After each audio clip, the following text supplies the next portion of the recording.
Assalamualaikum warahmatullahi wabarakatuh. Salam sejahtera untuk kita semua. Perkenalkan, saya Yoyon Indrayana, Widya Iswara Alhimadya, BPSDMD Provinsi Jawa Tengah.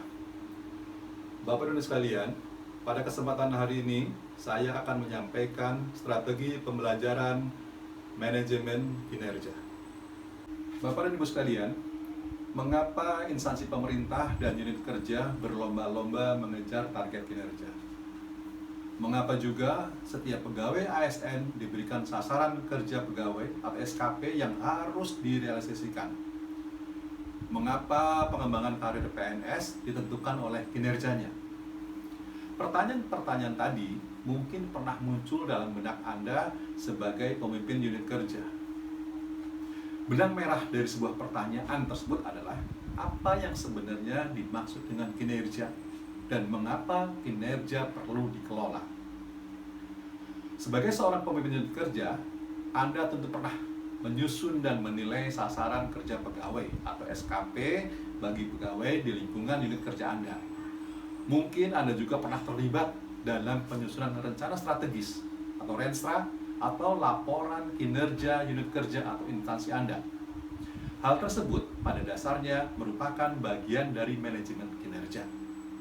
Hanya saja, mungkin selama ini pemahaman Anda tentang manajemen kinerja masih terbatas pada hal-hal tersebut. Padahal sesungguhnya manajemen kinerja merupakan sebuah rangkaian proses yang panjang dan melibatkan tidak hanya kemampuan teknis tetapi juga manajemen yang baik. Mata pelatihan manajemen kinerja disusun untuk membantu Anda memahami makna kinerja dan manajemen kinerja. Sebagai bagian dari agenda manajemen kinerja, mata pelatihan ini menjadi elemen utama agenda tersebut dalam pelatihan kepemimpinan administrator atau KPA. Di dalam modul ini juga diberikan latihan-latihan sebagai bagian dari upaya pengembangan pengetahuan Anda atas materi yang diberikan di setiap babnya. Bapak dan Ibu sekalian, deskripsi singkat dari mata pelatihan manajemen kinerja ini adalah bagaimana mata pelatihan ini membekali peserta dengan pengetahuan tentang konsep dasar manajemen kinerja dan menerapkan teknik-teknik kinerja dalam pelaksanaan bidang tugas manajemen kinerja organisasi. Mata pelatihan ini disajikan secara interaktif melalui metode belajar mandiri secara daring. Ceramah pakar, diskusi, studi kasus, simulasi, menonton film pendek, demonstrasi, kerja kelompok, dan juga kerja individu. Keberhasilan peserta dinilai dari kemampuan peserta dalam mempraktekkan manajemen kinerja. Sementara yang menjadi tujuan pembelajaran atau hasil belajar, setelah mengikuti pembelajaran ini, peserta diharapkan mampu menerapkan manajemen kinerja dalam menjalankan tugas dan peranannya sebagai pemimpin jenjang administrator sehingga mampu menghasilkan kinerja yang tinggi. Bapak-Ibu sekalian, indikator hasil belajar dari mata pelatihan ini adalah diharapkan setelah mengikuti pembelajaran ini, peserta dapat pertama, menjelaskan substansi ceramah best practice atau praktek baik manajemen kinerja yang relevan diterapkan di instansi pemerintah. Yang kedua, mampu menjelaskan kebijakan manajemen kinerja. Ketiga, mampu menjelaskan konsep dasar dan teknik manajemen kinerja. Dan keempat, mampu mengadopsi dan mempraktekkan praktek baik manajemen kinerja. Bapak dan Ibu sekalian, materi pokok dari mata pelatihan ini terdiri dari 4 hal. Yang pertama adalah kinerja, manajemen kinerja, dan kepemimpinan. Kedua, kebijakan manajemen kinerja. Ketiga, konsep dasar dan teknik manajemen kinerja. Dan keempat, praktek baik manajemen kinerja. Materi pokok yang pertama, tentang kinerja, manajemen kinerja, dan kepemimpinan. Bapak Ibu sekalian, ketika kita mendengar kata kinerja, apa yang terlintas di kepala Anda? Seorang petugas kebersihan yang telah membuat fasilitas kantor selalu bersih dan rapi dapat dikatakan telah berkinerja. Hal serupa juga dapat dikatakan pada sebuah dinas perumahan yang telah menurunkan presentasi lingkungan permukiman kumuh, atau sekelompok petugas dari dinas pemadam kebakaran yang telah memadamkan kobaran api dalam waktu singkat dan tanpa korban jiwa. Ketiga hal tadi memiliki rentang perbedaan yang sangat tinggi. Mulai dari aktor atau subjeknya, di sana ada seorang, ada sekelompok orang, atau juga sebuah instansi misalkan, atau situasi dan perilaku yang terjadi, misalkan kantor yang bersih, lingkungan permukaan yang tidak kumuh, atau api padam tanpa korban jiwa, hingga dampak dari situasi atau perilaku tersebut, seperti misalkan lingkungan kerja yang nyaman, permukiman yang sehat, dan keselamatan jiwa dan harta benda. Kinerja tidak hanya memiliki definisi yang beragam, tetapi juga memiliki kedalaman yang bertingkat-tingkat. Menurut Van Doren, berdasarkan tingkat kedalamannya, kinerja dapat dibedakan atas: pertama, kinerja makro, kinerja meso, dan kinerja mikro. Bapak dan Ibu sekalian, setelah memahami apa dan bagaimana kinerja, berikutnya adalah memahami apa yang dimaksud dengan manajemen kinerja. Secara sederhana, manajemen kinerja dapat dimaknai sebagai gaya manajemen yang mengintegrasikan dan memanfaatkan informasi kinerja dalam proses pengambilan keputusan. Bapak dan Ibu yang saya hormati, materi pokok yang kedua adalah kebijakan manajemen kinerja. Di sana ada disampaikan tentang sejarah gerakan kinerja. Kemudian, perkembangan kebijakan manajemen kinerja di Indonesia. Ada kebijakan umum manajemen kinerja di Indonesia. Yang pertama adalah Inpres nomor 7 tahun 1999 tentang akuntabilitas instansi pemerintah. Yang kedua, Undang-Undang nomor 17 tahun 2003 tentang keuangan negara. Yang ketiga, Undang-Undang nomor 1 tahun 2004 tentang perbendaharaan negara. Yang keempat, Peraturan Pemerintah nomor 8 tahun 2006 tentang pelaporan keuangan dan kinerja instansi pemerintah. Yang kelima, Perpres nomor 29 tahun 2014 tentang sistem akuntabilitas kinerja instansi pemerintah. Dan keenam, Peraturan Pemerintah nomor 30 tahun 2019 tentang penilaian kinerja pegawai negeri sipil atau PNS. Bapak dan Ibu, materi pokok yang ketiga adalah konsep dasar dan teknik manajemen kinerja. Manajemen kinerja merupakan upaya untuk meningkatkan kinerja organisasi. Sebagaimana telah diketahui, setiap organisasi memiliki karakteristiknya masing-masing, sehingga mungkin dibutuhkan pendekatan manajemen kinerja yang berbeda antar organisasi.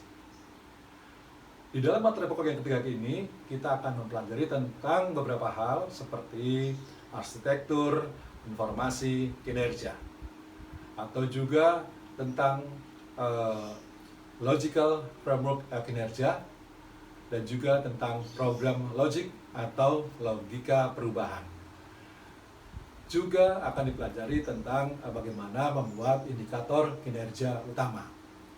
Baru sekalian, di samping itu juga kita akan mempelajari bagaimana peran administrator dalam perencanaan kinerja dan bagaimana membuat pelaporan kinerja. Bapak dan Ibu yang saya hormati, materi pokok yang keempat adalah tentang praktek baik manajemen kinerja. Setelah mengikuti pembelajaran ini, peserta dapat mengadopsi dan mempraktekkan praktek baik atau best practice manajemen kinerja. Penerapan manajemen kinerja merupakan sebuah proses pembelajaran yang interaktif. Instansi pemerintah tidak dapat melakukan pengembangan manajemen kinerja secara instan, karena instrumen manajemen kinerja yang memberikan hasil baik pada suatu instansi seringkali tidak berujung sama kepada instansi lainnya, karena perbedaan kondisi awal atau starting point atau baseline, kebutuhan, dan juga karakteristik kerja antar instansi. Namun demikian, mencermati keberhasilan suatu instansi dalam membangun manajemen kinerja akan memberikan sejumlah manfaat. Yang pertama, misalkan, menjadi pelajaran bagi kita dalam melakukan hal serupa dengan memperhatikan persamaan dan perbedaan karakteristik dengan unit kerja atau instansi kita. Kedua, memotivasi diri dan tim kerja kita bahwa praktek manajemen kinerja dapat memberikan hasil yang positif jika dilakukan secara tepat. Dan ketiga, menjadi refleksi bagi Anda selaku pemimpin di unit kerja dan instansi dalam memetakan posisi unit kerja atau instansi yang Anda pimpin dibandingkan dengan unit kerja atau instansi lainnya yang telah melakukan serangkaian praktek baik.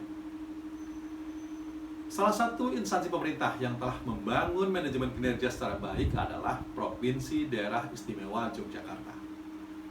Provinsi DIY secara transparan dan akuntabel telah melaksanakan proses perencanaan kinerja melalui dukungan aplikasi Jogja Plan, serta perencanaan anggaran melalui sistem informasi pengelolaan keuangan daerah. Pada tahun 2017, pemerintah DIY mengklaim telah berhasil melakukan efisiensi anggaran sebesar 1,6 triliun atau 40% dari APBD saat itu akibat pelaksanaan manajemen kinerja yang terintegrasi. Contoh lain adalah instansi yang berhasil membangun sistem manajemen kinerja dengan cukup baik adalah Kabupaten Natuna, Provinsi Kepulauan Riau. Pemkab Natuna mengembangkan Integrated Natuna Financial Information System atau INFIS yang mengintegrasikan modul perencanaan, penganggaran, perbendaharaan, barang milik daerah, pengadaan barang dan jasa, monitoring, dan pelaporan. Artinya, seluruh siklus kinerja telah terwadahi oleh INFIS. Padahal, nilai APBD Pemkab Natuna relatif kecil jika dibandingkan dengan pemerintah kabupaten kota pada umumnya, yaitu sebesar 1,2 triliun pada tahun 2019. Namun demikian, Natuna berhasil memfokuskan pelaksanaan manajemen kinerja pada sektor-sektor yang menjadi unggulan daerah, seperti pariwisata dan perikanan. Berkat itu, Pemkab Kabupaten Natuna berhasil menurunkan inefisiensi sebesar 137 miliar atau 21,99% dari total belanja langsung daerah tersebut pada tahun 2018. Bapak dan Ibu yang saya hormati, sebagai penutup dari strategi pembelajaran manajemen kinerja ini, perlu saya sampaikan bahwa manajemen kinerja merupakan ruh dari reformasi birokrasi. Setiap upaya reformasi birokrasi secara sistemik di belahan dunia manapun pasti melibatkan atau bahkan didahului oleh manajemen kinerja. Oleh sebab itu, penting bagi setiap pemimpin perubahan untuk mampu melakukan manajemen kinerja, baik dari sisi penguasaan atas peraturan perundang-undangan yang terkait, konsep dan teknik manajemen kinerja, hingga pelajaran dari praktek baik manajemen kinerja. Oleh karena itu, praktek manajemen kinerja merupakan proses yang bersifat iteratif. Dilakukan berulang-ulang melalui percobaan atau trial and error.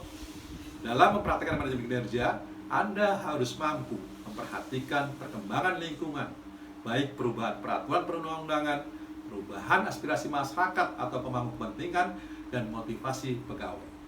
Ketiganya menjadi rambu-rambu yang dapat mengindikasikan perlunya penyesuaian dalam praktek manajemen kinerja yang sedang dan akan dikembangkan oleh unit kerja atau instansi Anda. Itu saja yang dapat saya sampaikan. Terima kasih. Assalamualaikum warahmatullahi wabarakatuh.